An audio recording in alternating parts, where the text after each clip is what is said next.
Hello, I'm Nishant. Welcome to the Fast Learning series for CAT.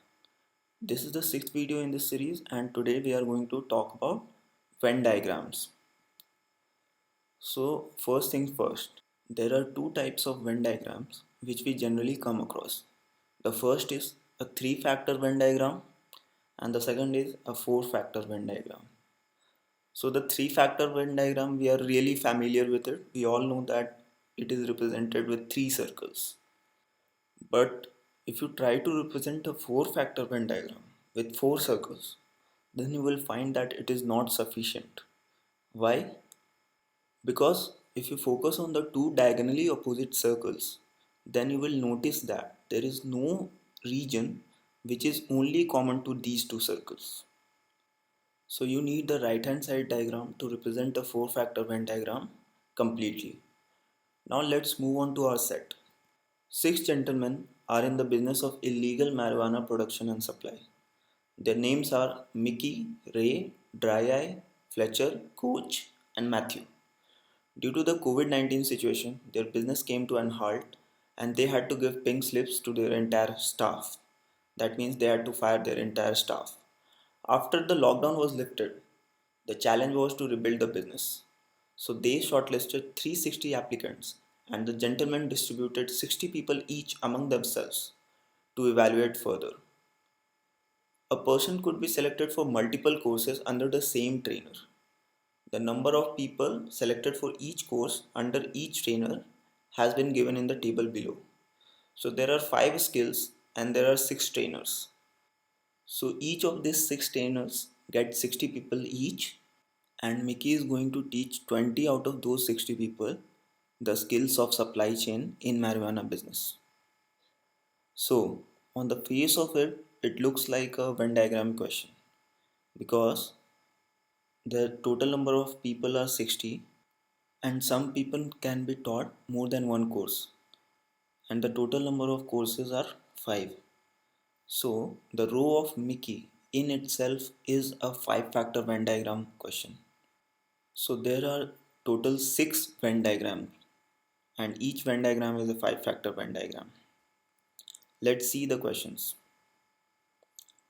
What could have been the maximum number of people who were selected in all the courses under any single trainer? So if you notice that all the questions are similar, they are asking something about the maximum or minimum. So maybe this question is not as tough as we expected it to be. So let's see how to solve it. So in this table I have added another column which is the sum of all the rows. The first question says what could have been the maximum number of people who were selected in all the courses under any single trainer. So let's solve this question for Mickey. What could have been the maximum number of people who were selected in all the courses under Mickey? So let's say A is the number of people who have been selected for only one course and B is the number of people who have been selected for exactly two courses. Similarly C, D and E.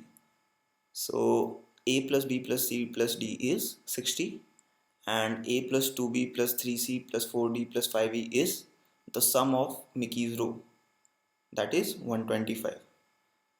Now subtracting the first equation from the second equation, we get B plus 2C plus 3D plus 4E is equal to 65. Now what do we have to maximize? We have to maximize E. E is the number of people who have been selected under all the 5 courses under Mickey. So to maximize E, the solution is 4E will be equal to 64 and B will be equal to 1. Then E will be equal to 16. But for Mickey, E cannot be greater than 15 because Mickey is training only 15 people in the course of espionage. So there is no way that 16 people are learning all the 5 courses from Mickey. So this is how we can find maximum E for all the 6 people. But we just have to find maximum of maximum E. Now I have an intuition that maximum of maximum E will occur in the case of coach because the sum of coach is maximum. Therefore, If we use a plus 2b plus 3c plus 4d plus 5e equal to 155, then we'll get the maximum value of b plus 2c plus 3d plus 4e to be equal to 95. In this case, 4e will be equal to 92 because clearly 4e is a multiple of 4 and 92 is the largest multiple of 4 which is less than 95. In this case, e will be 23, and 23 is possible because 23 is less than all the individual numbers in the row of coach. So the answer to this question is 23. Let's move on to the next question. What could have been the minimum number of people who got selected in at least two courses under Fletcher? So at least two courses means B, C, D or E. So again I have written those two equations for Fletcher, and subtracting the first equation from the second equation, we get B plus 2C plus 3D plus 4E equal to 72. Now all we have to do is focus on the first equation and the second equation. We know that we have to minimize B plus C plus D plus E, and we also know B plus 2C plus 3D plus 4E is equal to 72. So the minimum value of B plus C plus D plus E will happen when E is maximum, because in that case 4E will be 72 and E will be equal to 18. So B plus C plus D plus E will be 18. We maximized E because the coefficient of E was largest. In any case, if you're not getting this feeling that you need to maximize E, then you need to remember that whatever you need to do, whether to maximize or minimize, you have to do with B or E, because C and D are in between, their coefficients are in between. So either the maximum lies with B or with E. So let's try to maximize B. If we are trying to maximize B, then B will be equal to 72 and B plus C plus D plus E will be equal to 72. So clearly this is not helping. So we'll maximize E. Now moving on to the third question. What could have been the maximum number of people who got selected in at most two courses under dry eye? So again we have written those two equations, and subtracting the first equation from the second equation, we have B plus 2C plus 3D plus 4E equal to 69. Now we have to maximize A plus B because it says at most two courses. So to maximize A plus B, we have to minimize C plus D plus E. For this, let's focus on the last equation because it has only one extra term, that is B, whereas the first equation has two extra terms, that is A and B. So in the second equation, we can just put B as 69 so that C, D and E are 0. But substituting these values in equation 1 will give us a negative value of A. So this solution is not possible. So we must respect the constraint that sum of all the variables is 60, yet we have to find values for B, C, D and E such that B plus 2C plus 3D plus 4E is 69. And at the same time, we have to make sure that B is maximum. So we have to make sure that C, D and E are as less as possible.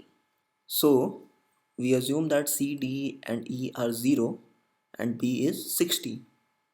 Clearly we will not get a sum of 69 in the second equation.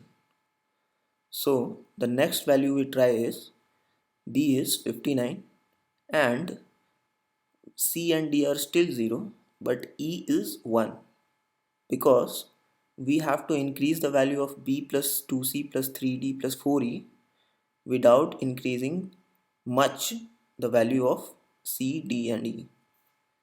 So when B is 59 and E is 1, the expression in the second equation is 63, not 69. So we will try the next step, which is B is 58 and E is 2.